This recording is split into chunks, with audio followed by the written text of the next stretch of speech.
স্বতন্ত্র ইবতেদায়ী মাদ্রাসার জন্য নতুন এমপিও নীতিমালা জারি করা হয়েছে।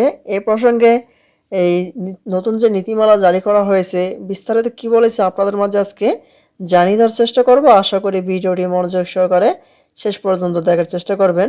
আর আমাদের এই চ্যানেলটিতে প্রতিনিয়ত সকল ধরনের যে স্বতন্ত্র ইবতেদায়ী মাদ্রাসার জাতীয়করণ সম্পর্কে সকল আপডেট নোটিশ আমাদের চ্যানেলটিতে প্রকাশিত করা হয়।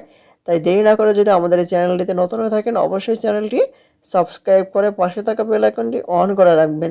এই রিপোর্টটি 27 জুন 2025 প্রকাশিত হয়েছে। দেখি এখানে বিস্তারিত কি বলা হয়েছে নতুন এমপিও নীতিমালা সম্পর্কে। দেখতে পাচ্ছি বলা হয়েছে স্বতন্ত্র ইবতেদায়ী মাদ্রাসাগুলো পরিচালনার জন্য স্বতন্ত্র ইবতেদায়ী মাদ্রাসা স্থাপন করতে, তারপর পাঠদান, স্বীকৃতি, পরিচালনা ও জনবল কাঠামো এবং এমপিও নীতিমালা 2025 জারি করেছে সরকার।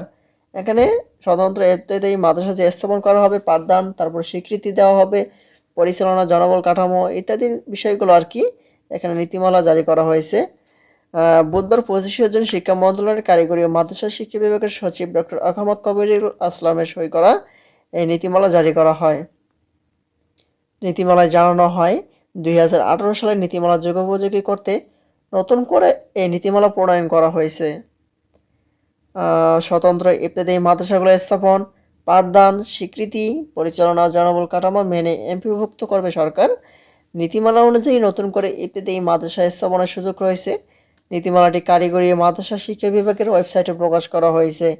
প্রসঙ্গত, স্বতন্ত্র ইবতেদায়ী মাদ্রাসা শিক্ষা প্রতিষ্ঠানের শিক্ষকদের বেসরকারি শিক্ষকদের মতো সরকারি অংশের বেতন ভাতা দিতে 2018 সালের নীতিমালা করা হয়েছিল, কিন্তু নীতিমালা অনুযায়ী সরকারি বেতনের অংশ দেওয়া হয়নি। বর্তমানে ইবতেদায়ী মাদ্রাসার প্রধান শিক্ষকরা মাসিক 3,500 টাকা, তারপর সহকারী শিক্ষকরা মাসিক 3,300 টাকা অনুদান পান। এই নীতিমালা কার্যকর করলে বেসরকারি এমপিওভুক্ত শিক্ষা প্রতিষ্ঠানের মতো বেতন ভাতা ও অন্যান্য সুযোগ পাবেন এই শিক্ষকরা। যখনই এই নীতিমালাটি কার্যকর করা হবে তখনই আমাদের চ্যানেলটিতে সবার আগে আপডেট পেয়ে যাবেন। তাই দেরি না করে যদি আমাদের চ্যানেলটিতে নতুন হয়ে থাকেন অবশ্যই চ্যানেলটি সাবস্ক্রাইব করে রাখবেন। আজকের মতো এ পর্যন্ত সব ভালো থাকবেন, সুস্থ থাকবেন। ধন্যবাদ সবাইকে। আসসালামু আলাইকুম।